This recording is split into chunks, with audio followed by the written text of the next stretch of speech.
All right, guys, let's do a quick run through on how I took the couple trades this morning that I took. I did not call them because they were super quick or they were like 30-second trades and I was half risk or whatever the case may be. When they're like that, I don't want to call them and y'all FOMO into something or whatever else. But the first trade was this 30-second change in the state of delivery. So we came up, we tapped into all of these gaps, 15-minute gap, 5-minute gap, 3-minute gap. We had a sweep right here, clear swing sweep. After the strong 30-second change in the state of delivery, stop loss was here, and then I targeted the swing lows to the left, and you can see that as soon as we hit those, we started to bounce. It's a 15-minute low. I marked them up this morning, or Ewan had marked them up as well. So took full profit there.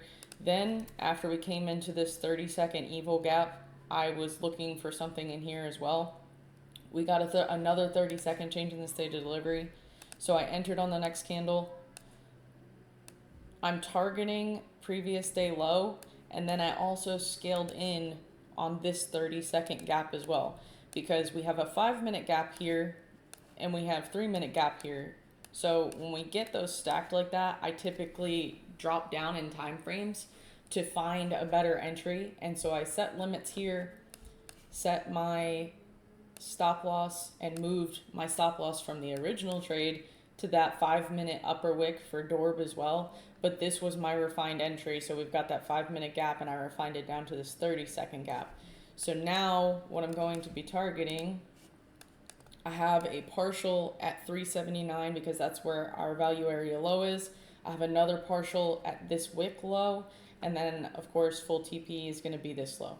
So now I'm just going to let it run. I've already moved to break even, so I'm just going to let it go and we'll go from there. I moved to break even because we swept out these internal lows. I would not be surprised if we chopped in here for a while before we go, just because we've got a volume node and we're bouncing between two different value area lows. And it's a new 4-hour candle, but I do think it's going to go and hit these levels relatively quickly, probably by the end of the morning. We'll see how it goes. Literally, right after recording that, within the next 5-minute candle, one partial was hit, the second partial was hit, and Order the filled. second partial was hit, which was that 15-minute low right here. And now, as you guys just heard, my order filled. So I'm gonna go ahead and throw my profits for the day up on the stream. That trade took all three of my trades combined, scaling included, took all of 15, 30, 45 minutes. So I can't complain with that at all.